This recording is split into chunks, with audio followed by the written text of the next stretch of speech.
para certas molas, né, elásticas, que ele chamou de C, né, a mola C, depende do diâmetro médio da circunferência da mola, que ele chamou de D, do número de espirais úteis, que ele chamou de N, do diâmetro, Dzinho, né, do fio de metal do qual é formada a mola, e do módulo de elasticidade do material, que ele chamou de G. E aí a fórmula evidencia essas relações de dependência. Aí ele deu essa fórmula, C igual a G vezes D elevado a 4 sobre 8 vezes D elevado a 3 vezes N. E aí ele continua, tá certo? O dono de uma fábrica possui uma mola M1 em um de seus equipamentos, que tem características D1, M1, N1 e G1. Né? Ele está dando nomes aí a cada uma dessas incógnitas que ele mostrou aí no início. E aí ele fala, essa mola precisa ser substituída por outra, né? M2, produzida com outro material e com características diferentes, bem como uma nova constante elástica, C2. E aí ele deu aí como que as características da C2 se conectam aí com a C1, né? Aí ele fala aí da seguinte forma, né? O D2, né? D maiúsculo 2 é D1 sobre 3, D2 minúsculo é 3 vezes o D1, o N2 é igual a 9N1, e além disso, a constante de elasticidade G2 do novo material é igual a 4G1. E aí ele diz que o valor da constante C2 em função da constante C1 e aí a pergunta final. Primeiro, né, a gente tem aí, quando ele tinha a primeira mola, o que ele tinha? Ele tinha aí a constante elástica C1, que é referente à mola 1. E aí você teria aí G1 vezes D1 elevado a 4 sobre 8 vezes D1 elevado a 3 vezes N1.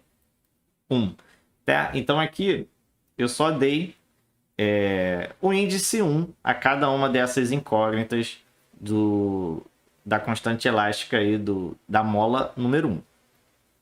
Quando eu for fazer a da mola 2, vai ser praticamente a mesma coisa, né? Só vou trocar os índices de 1 para 2. Então, eu vou ficar com G2 vezes D2 elevado a 4, 8 vezes D2 elevado a 3 vezes N2. Tá certo? Agora, o que a gente vai fazer? Ele deu aqui embaixo como que elas estão se comportando com relação a cada incógnita da mola 2 com cada incógnita da mola 1. E agora a gente vai fazer essas trocas, tá? Então vamos lá, ó. Então o C2 ele vai ser igual. O G2, o que ele fala aqui? Quanto que vale o G2? Ó, a constante de elasticidade G2, bem aqui no finalzinho, né, do novo material, é igual a 4G1. Então, quando eu tirar o G2, vou substituir por 4G1. Então, aqui vai ser 4G1. Tiro o G2, coloco 4G1. Vezes D minúsculo 2. D minúsculo 2, ele falou que vale 3D1. Então, vezes 3D1.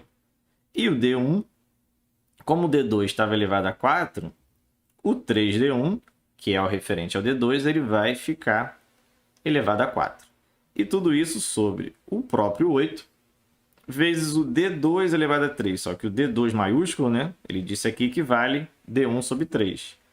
Então, vai ser D1 sobre 3. E como o D2 estava elevado a 3, isso tudo vai ficar elevado a 3. Vezes o N2, que é igual a 9N1. Então, tiro o N2 e coloco 9N1. Tá certo? Então, agora eu fiz as substituições. O que eu vou fazer agora? Eu tenho que organizar, né, essa bagunça para que volte a ficar isso daqui. Certo? Se ficar só essa parte, eu substituo por C1 e aí eu vou ter aí o valor da constante C2 em função de C1. Então, vamos organizar isso daí. Vamos lá, como é que a gente vai fazer? Então, eu vou isolar, né? Tudo que for G1, D1, D maiúsculo 1 e N1, eu vou deixar separado dos números, tá? Então, ó, o 4 eu vou deixar aqui primeiro, tá certo?